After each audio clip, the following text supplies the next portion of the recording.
सुव्यवस्थेचा प्रश्न खूप कळीचा मुद्दा झाला आहे. म्हणजे बीडमध्ये प्रकरण उफाळतं, तुमचे सूरज धस प्रकरण लावून धरतात, मग तिच्यात राजकीय लागेबांधे असल्याचं चित्र समोर येतं. एक माजी आमदार इथं बँड्रामध्ये 2-3 महिन्यापूर्वी मारला जातो, सैफ अली खानवर आज हल्ला होतो, आणि मग त्यातून राज्यातली कायदा सुव्यवस्थेचं काय, आणि जर कायदा सुव्यवस्था नसेल तर 1 ट्रिलियन कसं होणार, हा प्रश्न उपस्थित केला जातो. तुम्ही कसं बघता या प्रश्नाकडे? खरं तर यामध्ये थोडीशी जबाबदारी मला वाटतं की आपल्यासारख्या सर्व म्हणजे मी असं आपल्यासारख्या मी याच्यासाठी म्हटलं लोकशाहीचा चौथा स्तंभ आहे ना, म्हणून पत्रकारितेकडे पण पाहिलं जातं. अगदी. पॉझिटिव्ह गोष्टी ज्या आहेत ना, त्या पॉझिटिव्ह गोष्टींबद्दल सुद्धा आपण विचार करणं गरजेचं आहे. जेव्हा तुम्ही पॉझिटिव्ह थिंकिंगचा विचार जेव्हा करायला सुरुवात कराल ना, तेव्हा पॉझिटिव्ह गोष्टी या डोळ्यासमोर जायला सुरुवात. असं 100 गोष्टी आहेत की ज्या पॉझिटिव्ह आहेत. बरं. असा जेव्हा तुम्ही लोकांसमोर जेव्हा घेऊन जाल त्यावेळेला लोकांमध्ये सुद्धा तसा पॉझिटिव्हनेस आहे ना निर्माण व्हायला सुरुवात होईल. आणि ह्या सगळ्या गोष्टी का करणं गरजेचं आहे, तुम्ही आणि आम्ही सर्वजण जेव्हा चर्चा करतो त्यावेळेला बेरोजगारीची चर्चा होते किंवा ह्या सगळ्या ज्या गोष्टी जेव्हा होतात ना, तेव्हा असं नेतृत्वाला तुम्ही विचारलं पाहिजे. काय विचारलं पाहिजे की तुम्ही म्हणताय की वाढवान बंदर हे सुरू होणार आहे, किती दिवसात होणार आहे? तर कदाचित नेतृत्व म्हणेल की 2 वर्षामध्ये याची सगळ्याची सुरुवात होईल. तर काम डाऊन करायला सुरुवात करायला पाहिजे. जसा निवडणुकीचा काम डाऊन कसा असतो त्या पद्धतीने 2 वर्षात होणार आहे म्हणजे 365 गुणिले 2 तेवढेच दिवसच का?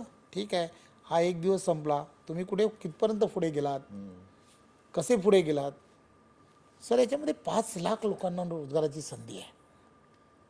अशा सगळ्या ज्या गोष्टी आहेत, बारसू असेल किंवा जे जे मोठमोठे प्रकल्प जे आहेत, या प्रकल्पांची सद्यस्थिती काय आहे हे पॉझिटिव्ह ज्यावेळेला तुम्ही सामान्य लोकांपर्यंत किंवा तुम्ही आज ज्या क्षेत्रामध्ये काम करता ग्लोबल पूर्णच्या पूर्ण जग तुमच्याकडे पाहत आहे.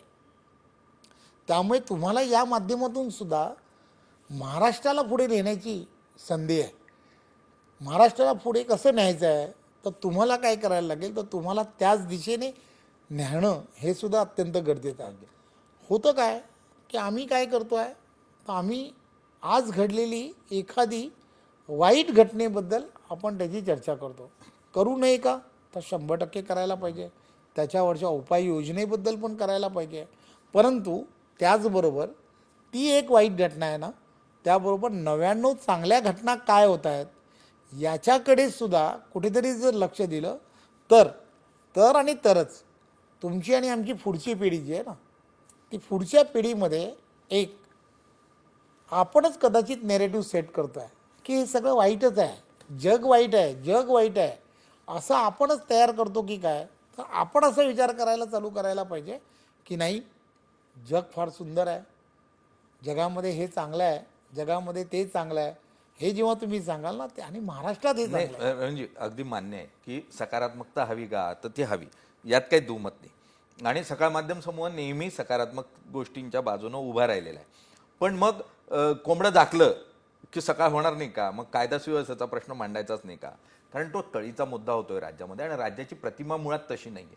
महाराष्ट्रासारखं प्रोग्रेसिव्ह राज्य, मुंबईसारखं सुरक्षित, म्हणजे गोपीनाथ मुंडेंनी ज्या काळामध्ये गृहमंत्रीपद सांभाळलं आणि त्यांनी ज्या स्वरूपामध्ये अंडरवर्ल्ड संपवलं, त्यानंतर राज्यात सुव्यवस्था नांदायला सुरुवात झाली होती. आता त्याच गँग, बिष्णोई गँग येते, मग छोट्या छोट्या पुण्यात कोयता गँग येते, मग तिथे तिथे आका गँग येते बीडमध्ये. तर अशा स्वरूपाच्या जर गँग तयार होत असतील तर हा कळीचा मुद्दा आहे, आणि त्याच्यावर उत्तर तुम्हाला काय वाटतं, असाच प्रश्न आहे मुळात मला. खरं तर त्याला उत्तर काय, तर त्याला उत्तर काय, कायदा आणि सुव्यवस्था योग्य प्रकारे ठेवणं हे सरकार म्हणून सरकारचं काम आहे, यात दुमतच नाही. आणि सरकार ते करत नाही आहे का, तर सरकार पूर्णच्या पूर्ण ताकदीने त्या सगळ्या गोष्टी करण्याचा प्रयत्न करत आहे. तुम्ही पाहिलं असेल की या सगळ्या गोष्टींमध्ये त्या ठिकाणी या संदर्भात SIT नेमणूक झाली नाही आहे का, तर झाली आहे. ह्या सगळ्या गोष्टी लपवून काही ठेवलेल्या नाही, सगळ्या गोष्टी होत आहेत. परंतु या सगळ्या गोष्टीला काही कालावधी लागतो, या सगळ्या गोष्टी करण्यासाठी कालावधी लागेल, त्या सगळ्या गोष्टी होतील, यात काहीच दुमत नाही. आणि माझी खरं तर आपण लक्षात घ्या की ह्या सगळ्या परिस्थिती बदलण्यासाठी किंवा हे सगळं करण्यासाठी एक तो सपोर्टिंग नेचर जे लागतं ते नेचर फार गरजेचंच आहे या संदर्भामध्ये.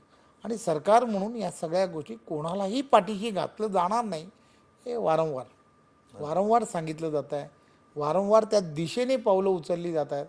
मला खात्री आहे की देवेंद्रजींच्या नेतृत्वामध्ये ज्यांनी चूक केली आहे किंवा जे चुकले आहेत त्यांना शासन हे 100% होणार. अगदी रवींद्र चव्हाणांनी स्पष्ट भूमिका मांडलेली आहे की शासन हे होणार आणि सरकार आणि संघटना या दोघंही योग्य मार्गाने आणि एकाच दिशेने मार्गक्रमण करत आपल्याला पाहायला मिळाल्या तर त्याचं उत्तम असे रिझल्ट जे आहेत तेही पाहायला मिळतात. त्यामुळे महाराष्ट्रानं जो निकाल दिला त्या निकालातून राज्याला जे स्थिर सरकार मिळणं अपेक्षित होतं तर स्थिरत्व आता या सरकारच्या माध्यमातून मिळेल अशी अपेक्षा आहे. आणि त्यातून अपेक्षा ही पण आहे की मग राज्यातली कायदा सुव्यवस्था तीही स्थिर होईल, राज्यातली आर्थिक व्यवस्था तीही स्थिर होईल, राज्यातली राजकीय व्यवस्था तीही स्थिर होईल. आणि त्यामुळे साहजिक आहे तुम्ही आम्ही भाजपला मत दिलंय, निवडून दिलेलं आहे, भरघोस असं यश दिलंय. आता त्यांनी आपल्याला भरघोस असं यश राज्य म्हणून द्यायचंय आणि तीच अपेक्षा आमची तुमच्याकडून असेल. त्यासाठी तुम्हाला खूप खूप शुभेच्छा. धन्यवाद. खूप खूप